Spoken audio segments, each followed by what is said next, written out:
What's up, everyone? Dustin Koppel here, and I'm the traveling disc golfer. Today we're going to be playing Meadow Lake Park, which is in Lake Tansi, right outside of Crossville, Tennessee.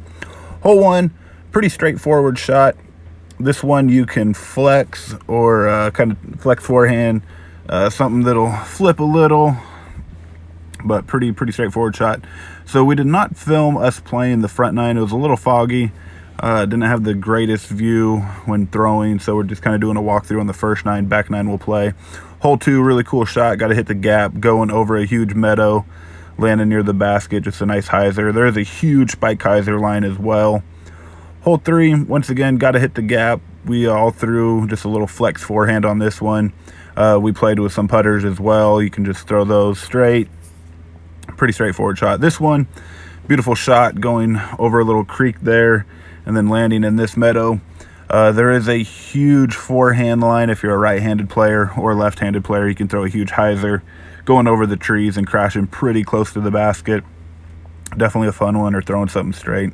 First par 4 of the day. There's a fence right there that's a water treatment plant, but just got to make sure that you lay up. I believe it's about 320 to the layup zone, and then from there another just a pitch up, just making sure that you hit the gap.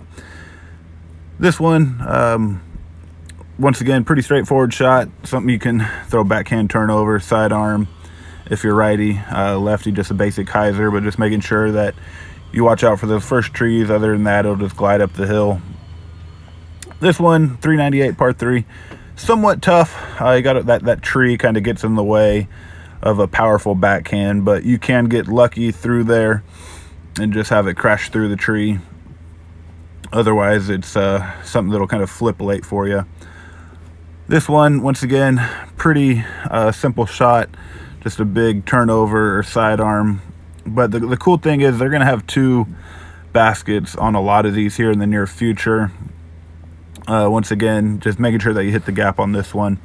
That long pin position, we wish we could have played it, but there's a tournament tomorrow, and we're just practicing for what we're playing. But now you're going to go ahead and see us playing these holes. We were talking to the designer of this. It was like a year in the making.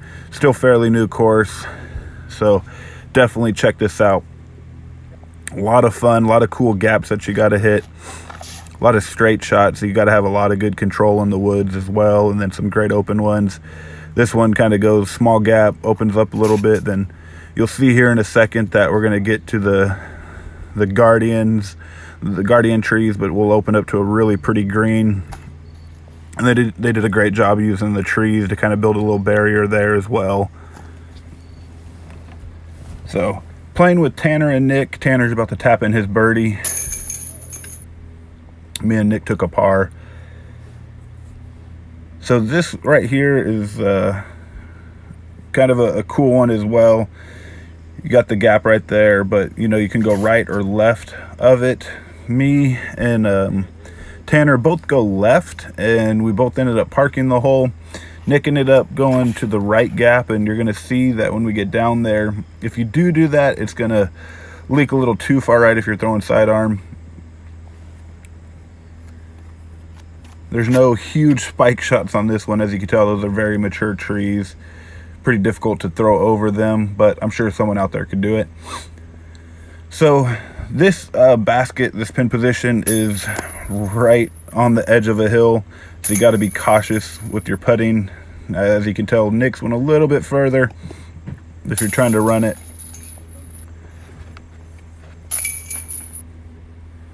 So this hole is their scenic hole, if you will, kind of like their signature hole. Beautiful par 4.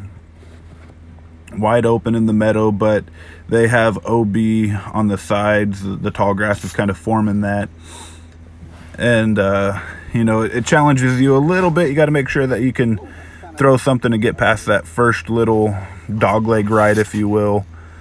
But it kind of, that little zigzag, but that is all OB right there, so you have to be able to throw over that.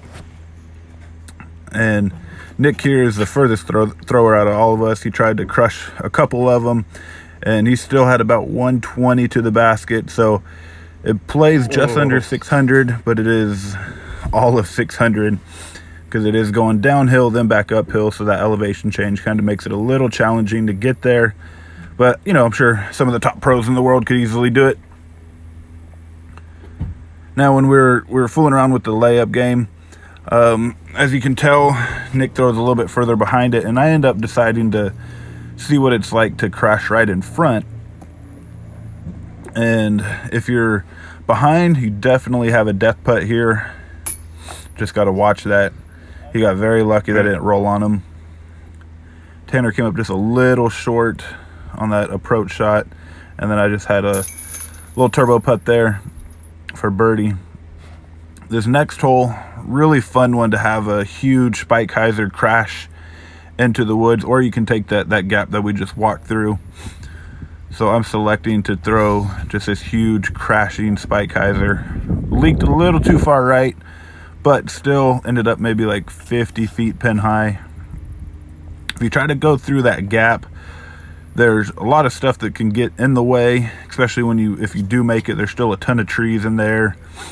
So it's not it's going to have to be, you're just going to have to pier the line.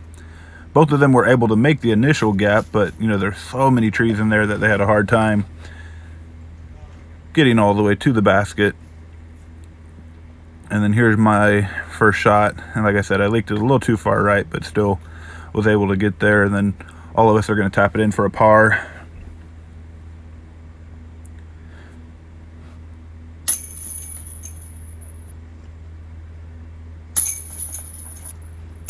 Now there is one other, we threw a couple because we're getting ready for the tournament tomorrow, but that one right there was just piered and just crashed through perfect and was able to park it. Obviously I didn't count it because it was actually the last throw, but it definitely can be done.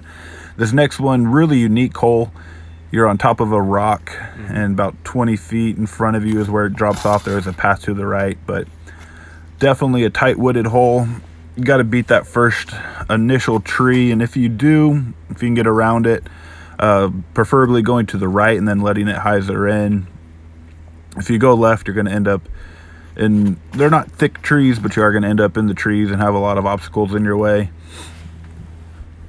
So Tanner and I both kind of ended up in the same spot. We do have shots to get there, but as you can tell, ton of trees that we have to navigate through.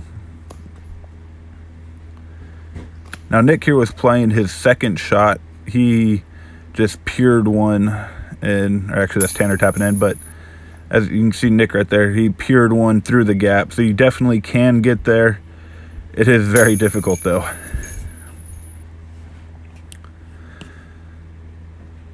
All right, moving on to the next hole. This one is a par 4 going uphill, just dogleg left.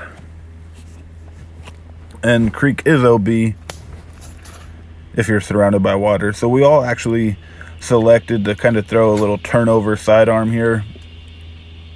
Reason being is because of the elevation. If you throw a hyzer shot, the way the trees are and the way that it starts to turn, you're not going to get too far with distance. You're most likely going to crash into the hill. And then if you try to go higher, you're probably going to catch one of those early trees. So that sidearm play just worked out really well for us. But once again, you have roller options. There's a ton of different options that'll work for you. That's just kind of what we selected to do. Good shot. So if you can get to the top of the hill or pretty close to where you can see the basket, that is going to be the ideal landing zone. That's my shot right there from maybe 3/4 of the way up that hill, but once again it was blind. Had a birdie putt at it. I was happy that I had a birdie putt at it, just because they have those sporadic trees, so you got to watch out for those. And I was able to miss all of them, but not able to execute that putt.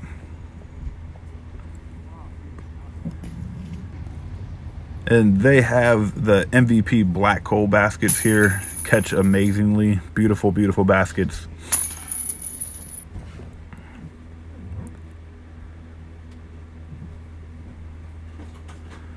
All right, so the next one, just one of the straight shots.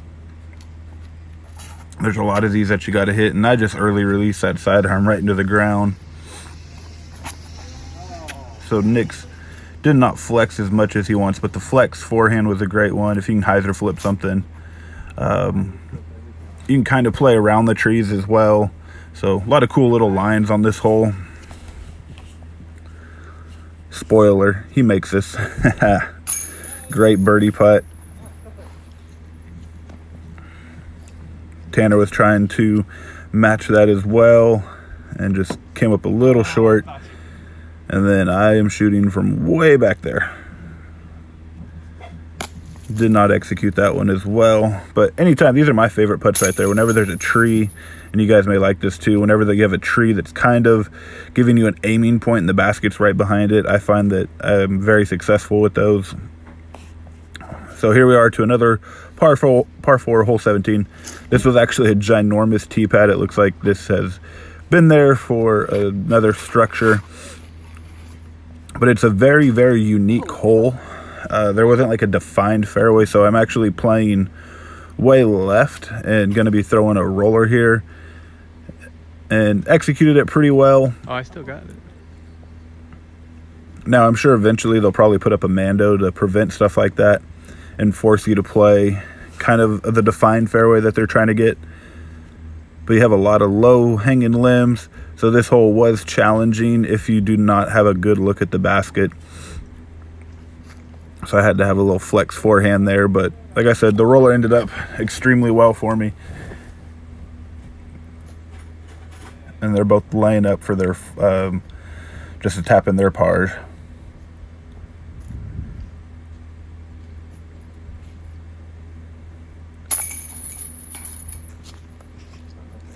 So that was a birdie for me.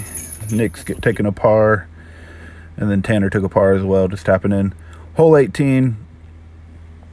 Another par 4 to end. And it is a thick wooded one as well. You've got to hit either right or left of that tree that's there in the middle. If you throw a sidearm, it doesn't go leak too far on you. If you can throw something a little less stable, you'll actually have a great look at it. Or if you can make the gap, yep, you'll have a great look as well. But if you do not get to the correct landing zone, you will have a lot of guardian trees in the way. This is actually my third shot. I hit that very first tree, or that's the tree that I was talking about that you want to split. So I ended up throwing a little roller and then laying up from there. And that was his second shot. I believe Nick took a birdie on this one. So saving my par. And then both of these guys tapping out for birdie. So fairly easy as long as you can hit your line. If you don't hit your line, you can scramble. But you can get buried pretty deep. So overall 7 under. I was happy with that, playing it blind. Final thoughts on this course, guys. It is just a phenomenal course. They did a great job with the land.